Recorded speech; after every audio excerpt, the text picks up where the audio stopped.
Welcome to Doctors on Call. I'm Jenna Miller. Chronic wounds are a significant burden to the global healthcare systems. With the increase in the aging population, the prevalence and complexity of wounds are only expected to increase. Despite the wide range of wound care products and treatment options currently available, the basics of wound care can be simplified into 5 basic principles.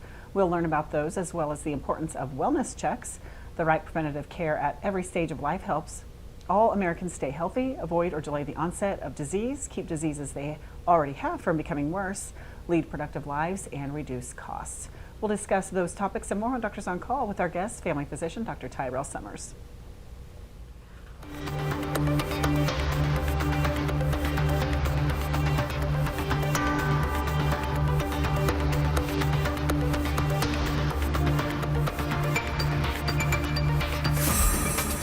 Presentation of Doctors on Call on Smoky Hills PBS is made possible in part by an underwriting grant from CAMCO, the state's only Kansas-based medical liability provider, serving medical professionals and advocating for the health for all Kansans. Russell Regional Hospital, experts, neighbors, friends. Your family is our family. Staff at Smith County Memorial Hospital wants to set the standard of excellence for healthcare in North Central Kansas. Dr. Tyrel Somers received his medical degree from the University of Kansas School of Medicine in Kansas City. He completed his residency at the University of North Dakota Center for Family Medicine in Bismarck, North Dakota. Dr. Somers is board certified through the American Board of Family Medicine and is a member of the Kansas Academy of Family Physicians, American Academy of Family Physicians, and the American Medical Association. His professional interests include chronic care management, gastroenterology, pain management, and psychiatric disorders. Dr. Somers has been affiliated with Russell Regional Hospital since 2015.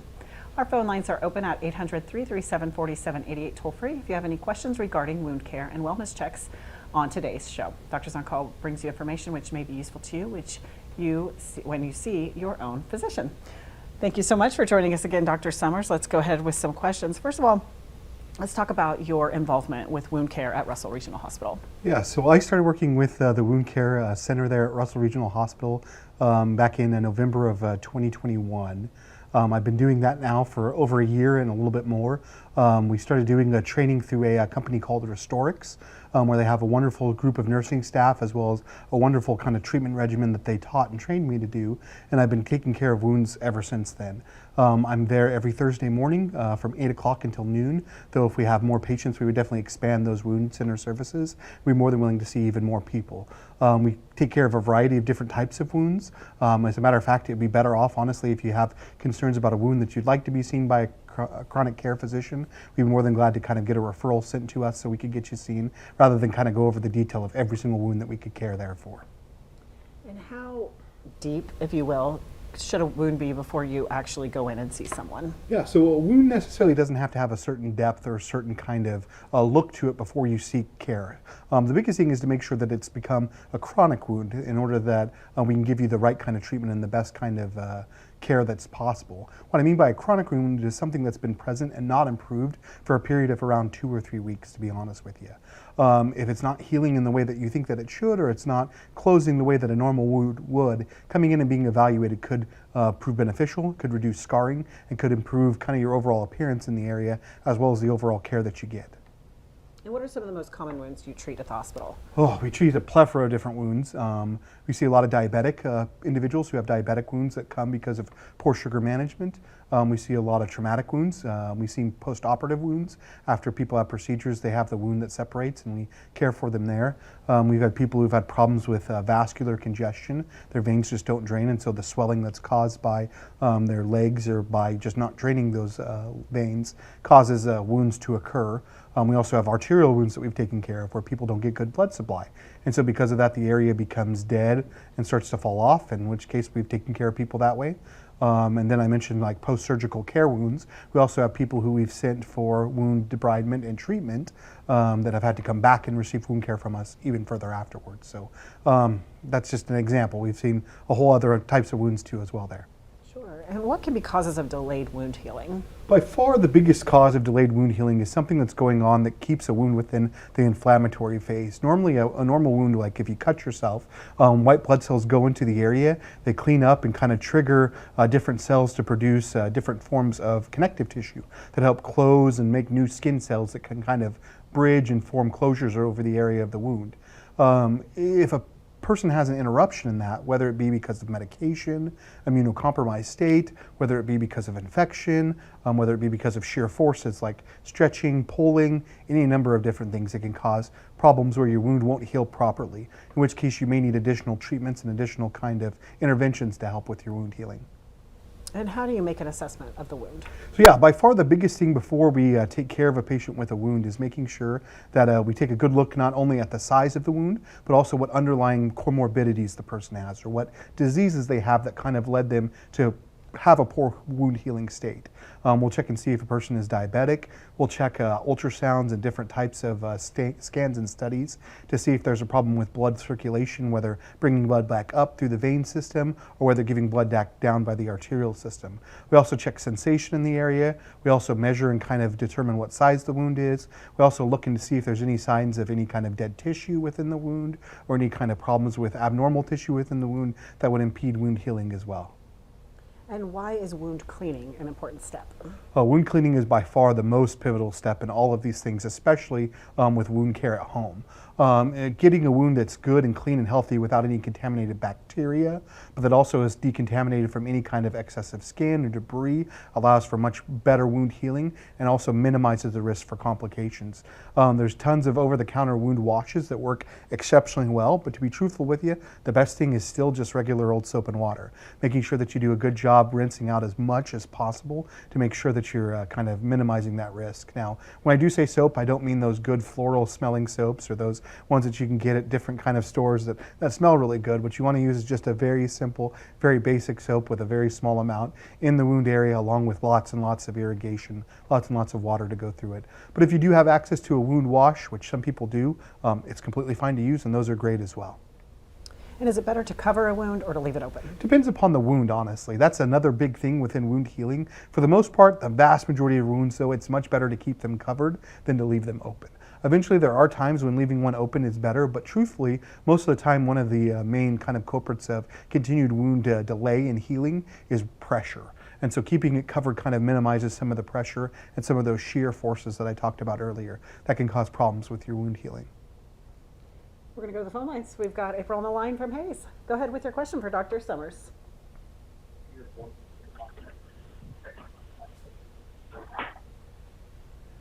Hello, you are live on the air. Hi, I was wondering if you could tell me how you treat bed sores.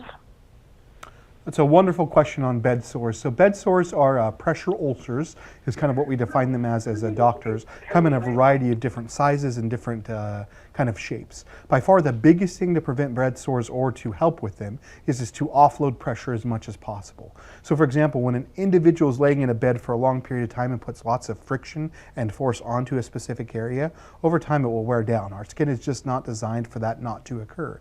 And so by shifting your weight or kind of moving the individual back and forth, you can minimize those risks of bed sores by far.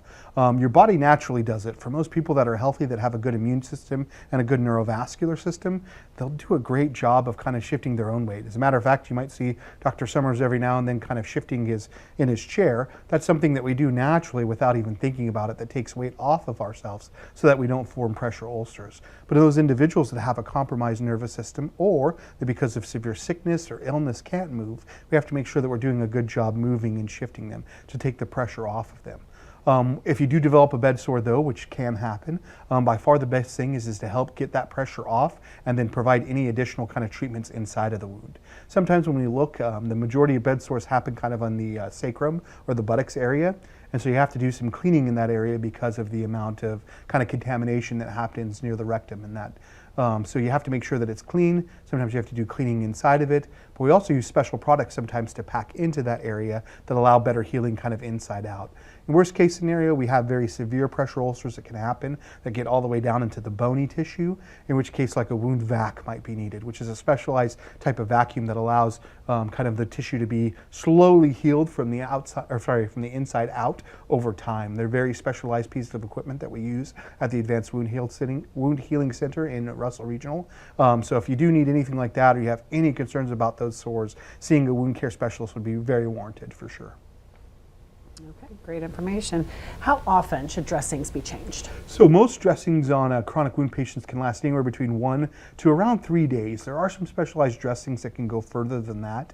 We have a couple that we can use up to a week if necessary, but the vast majority of them we like to see anywhere between about 1 to 3 days, and that all depends upon the type of dressing that's placed on it.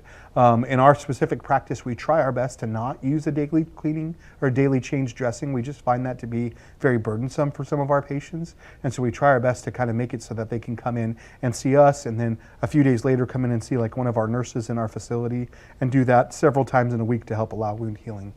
And how do you select the appropriate wound dressing? It's a fantastic question. It's actually one of the hardest things in wound care. I'm lucky that I have a wonderful team of nurses that help me in deciding what wound management is best for a patient when it comes to dressing selection.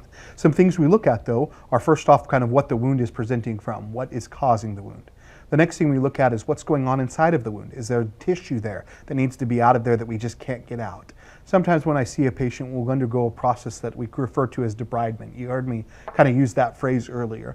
Debridement is just a fancy way of a doctor saying taking dead tissue that shouldn't be there, or unhealthy or infected tissue that shouldn't be there, and removing it. You can do that with a little curette, you can do that with a scalpel. Any number of things can pull that out. The thing is once you have that out, you have to still get a dressing that's selected there. Sometimes we use dressings to help do that, especially if it's hard to do that with our tools or instruments. Another thing we take into consideration is how wet the wound is. So if a wound looks particularly moist, we want dressings that will help pull some of that moisture out.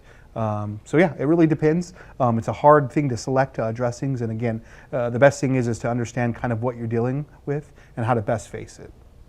And what kind of ointment should be used with open wounds? So the vast majority of the times, ointments really shouldn't be used unless there's an infection going on. If you have an infection occurring, like getting something that has a little bit of an antibacterial process is really important. It does help minimize the amount of infection that's there, especially when used in coordination with treatment.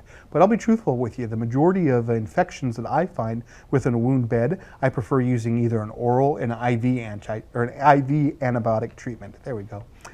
Because of that, you kind of have to know exactly what type of bacteria you're using, and so we collect cultures and random things to determine it.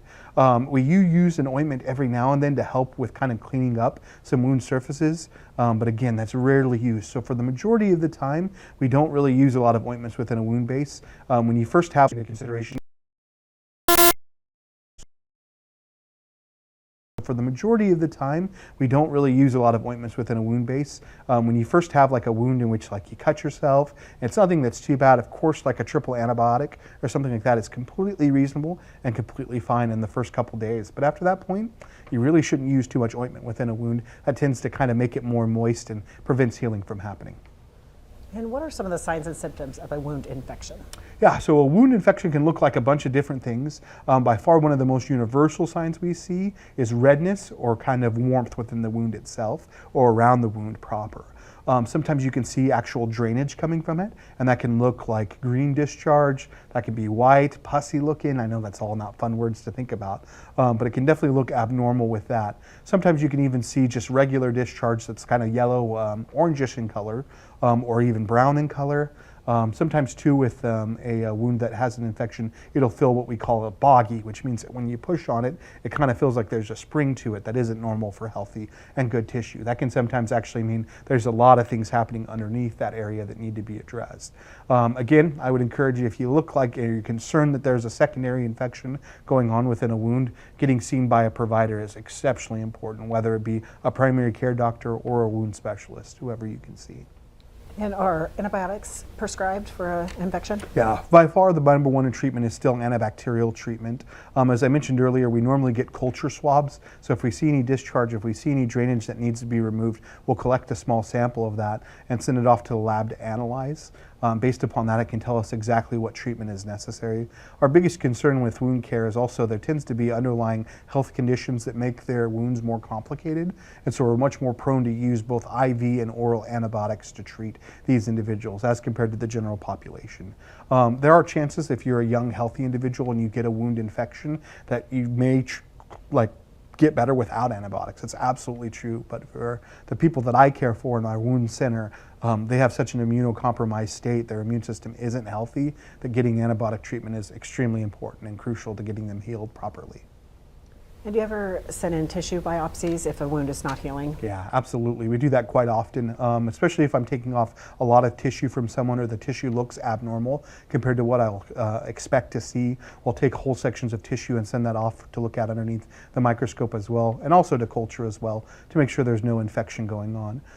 If there's concerns or there looks like abnormal tissue or something that doesn't look right on a border, we'll send that off too, because every now and then even cancers can cause ulcerations and cause tissue wounds to occur. And we've caught cancers every now and then just by doing these samples and doing these specimens. So whenever something doesn't look right or doesn't act like we normally expect it to look, it's very common for a wound specialist to use tissue sampling to help us try to determine what's going on. Is there a way to speed up wound healing? So that's a great question. There are ways to make wound healing better and more effective. By far the biggest thing is making sure that you keep the dressing as you should keep it. I wouldn't do anything else other than that though. There's no magic ointment or magic kind of way that you can speed up the healing process other than just taking care of the wound as you're supposed to, washing it, changing the dressings as you're supposed to, and then of course if you need an antibiotic that helps. Another big important thing though is if you've been identified as having a comorbid state, so something like another disease that makes it more likely for you to have a wound, you should go to the physician or get that treated specifically, because that will help increase your wound healing significantly. I have some individuals that have vascular disease where when they go and see a specialist and get their blood supply increased to that area because they needed that, it's made all the difference in getting their wounds healed more effectively and quicker. Okay. Back to the phone lines we go. We're going to talk with Mary from Wichita. Hi, Mary. You are live on the air on Doctors on Call. Go ahead with your question. My question is, if you have netting that the doctor has had to use on your skull to close it up, if the netting comes loose, how serious is that? That's a great question. Asking specifically, she's asking about netting that kind of has probably been used after a wound or after something had happened on the skull itself, or really any wound. And I'll kind of address that if any dressing were to come loose off of an area. By far the biggest thing is to determine what caused that to come loose. Are you having more discharge and more drainage from the area? If that's happening, that's serious. We need to see and we need to evaluate it to make sure that it's not becoming infected. I kind of mentioned just a little bit ago the risks with infections and wounds, and so getting that looked at would be extremely important by far. Sometimes that's naturally meant to be loose though. There's some dressings that we have that don't adhere to the surface of the wound itself, and that's okay for it to come loose, especially if you're changing things. With that being said, don't put it back in. By far, I can tell you, if you lose something that comes out of your wound, never pick it back up off the floor or off your shirt and stick it back into your wound. That's an easy way to contaminate your wound and end up with complications and problems. The best thing to do is if you have anything that could replace it, put that within the wound. But if you don't have anything to replace it, leave it alone. Call your wound specialist or your doctor the next morning or that day and say, hey, it came out, I didn't put it back in. Is there any way I could get replacement or something different to help with it? Most of the time we'll either recommend that you come in and be seen, or we'll say, hey, yeah, just replace it with the same stuff. We'll send you some in the mail, or we'll send it to you now, and we'll give you some guidance in the meantime. There's one specific wound dressing that I use a lot in our practice that is this blue little mesh stuff that comes out notoriously often. It comes out so often sometimes that I give patients extra of it and just say, hey, if it falls out, put this back on top of it, a new fresh one, put another Band-Aid on it, and you're good to go. But yeah, that's a great question. If you have any kind of wound dressing that ever comes loose, make sure that it's coming loose because it's just because of movement, and then don't put it back in by far. But if you see signs of infection or drainage or discharge, be seen as soon as you can. But thanks for your question, Mary. Appreciate it. Excellent. What about natural remedies? Are there any that are used to treat or reduce the symptoms of wound healing? Absolutely. We have a wonderful one that's kind of just become not really in vogue recently, but it's used a lot more recently, and that's the treatment called Meta Honey, which is a blend of like a Vaseline-like substance along with just honey, to be honest with you. We found that honey has a natural like antibacterial property to begin with, but also too its ability to soften hardened wounds is exceptionally good. We've had individuals who've had like really bad calluses that had wounds around them that we've used the Meta Honey to soften those calluses so that we can take off that area and that tissue and allow better healing. We've had people who come in with just big, thick, like black, kind of leathery looking tissue that is not the healthiest, and we've given that Meta Honey too to soften up so that we can take that off completely and to help with it. It's worked wonders in regards to wound healing. Now, I wouldn't take honey off of the shelf and put it on top of your wound. That's not necessarily what this is, but it's definitely a natural treatment that you can find that would be extremely beneficial to help with wound healing. And if you'd like to use something like that rather than some of the other treatments we use as a physician, especially a wound care doctor, ask us about it. Most of the time, there are things that we can substitute, that we can do to make sure that you're getting a more natural treatment if that's what you're interested in doing, for sure. What about a lot of times I don't know if it's an old wives' tale, but someone skins their knee or gets a wound and they pour hydrogen peroxide over. How does that, how do you feel about that? So I'll talk first about hydrogen peroxide as a disinfectant to begin with. It works exceptionally well initially for cleaning out a wound. It's completely safe, completely fine to use. It does cause a little bit of irritation just because it dries out the wound kind of slightly. That fizzing kind of helps with it. After the initial application of hydrogen peroxide, you should not use it on a wound after that. And the reason why is this: hydrogen peroxide is naturally kind of a very strong, not just antibacterial, but kind of a full like anti-cell, anti-anything. And so if you place it onto a wound that's trying to heal, you're not only killing off bad stuff, which is good, you're also killing off good healthy cells that are trying to come in and allow healing to occur. And so by using hydrogen peroxide for an extended period of time, you can actually slow down your wound healing. One of the more interesting cases I actually had as a wound care physician over the last year was an individual that used hydrogen peroxide daily for over a month, and they just couldn't get their wound healed out. The second that we convinced the individual to stop using the hydrogen peroxide and to switch over to using something different, and then making sure, of course, the wound was healing, we did all the things we normally did. We saw a much more rapid kind of healing process for them. I think it was maybe 3 weeks total, and they had a fairly good sized wound significantly healed. So again, I don't want to badmouth hydrogen peroxide. It works very well as an initial disinfectant to make sure that you don't have any bacteria or any kind of negative debris within a tissue. But after that point, you should really kind of stay away from its use. Same thing's true with alcohol. It works very much the same, rubbing alcohol. It works very good for initial disinfectant, but after that point, it ends up being more harmful to the good cells that are trying to get you healing. How important are compression stockings? So compression stockings are specifically used for venous insufficiency, which is a form of kind of problems within the veins that become leaky and they just don't pull up fluid like they should. Those compression stockings help give a light little squeeze to that tissue and help draw in fluid into the venous system. It's extremely important because as that tissue expands and expands, it makes it so it's more likely to tear or more likely that bacteria or something can get in between the cells and in between the skin and start a secondary infection. I've had patients who come in with large ulcers because they just can't get their swelling under control, and because their swelling continues to worsen, they can never really heal that ulcer in because it's just being stretched out further and further and further. And so as wound care specialists, we manage a lot of swelling, both with medications, but also too with compression stockings and other specialty types of wraps and things to help with it. It's an important thing to be evaluated for sure. And even if you don't have a chronic wound, making sure that you're controlling kind of lower extremity swelling with any means that a doctor recommends to you, or any provider for that matter, is exceptionally important. What is hyperbaric oxygen therapy? So hyperbarics is a brand new type of treatment. It's probably been out for maybe a little bit longer. I guess new isn't really what I should have used, but it's been out for about the last 10 years. It's basically this treatment where we go into a very oxygen-rich kind of environment by going under pressure. That's safe for humans, of course, but it increases that oxygen supply within a wound bed. Oxygen, as well as blood flow, as well as those right kind of factors that I was talking about, increases wound healing substantially and very much. And so it's recommended from time to time for an individual to go under hyperbarics to increase the amount of oxygen that's there and to increase the efficiency of wound healing. Unfortunately, we don't have a hyperbaric chamber within Russell Regional Hospital, but our partnering facility over at Hayes Medical Center does have hyperbaric treatments where if I think that they might be beneficial, I have sent people over there to do such, or even have sent them over to their wound care specialty clinic over at Hayes Medical Center to undergo hyperbaric treatments if that's necessary. But it's a very important part in wound healing in some individuals and can speed up recovery a little bit, if in the right wound, of course.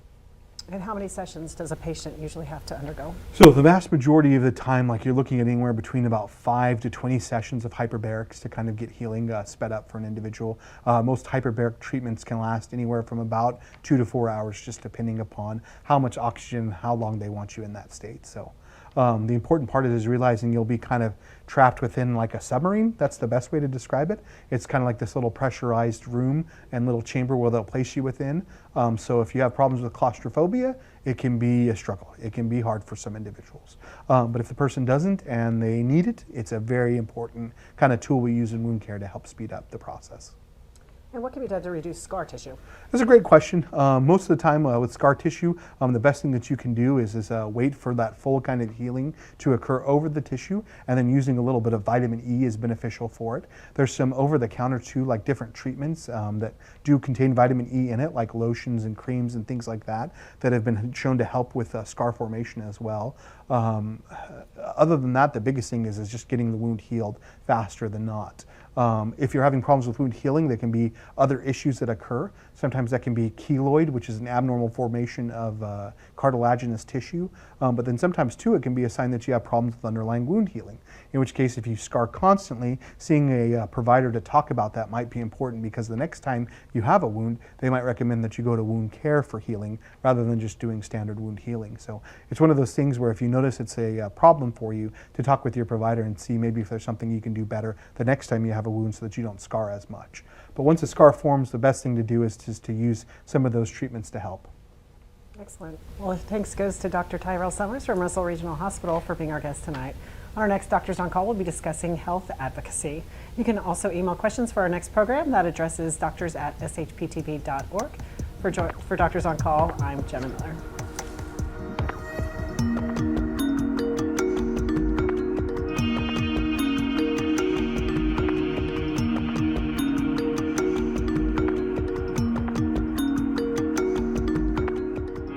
Presentation of Doctors on Call on Smoky Hills PBS is made possible in part by an underwriting grant from Camco, the state's only Kansas-based medical liability provider, serving medical professionals and advocating for the health for all Kansans.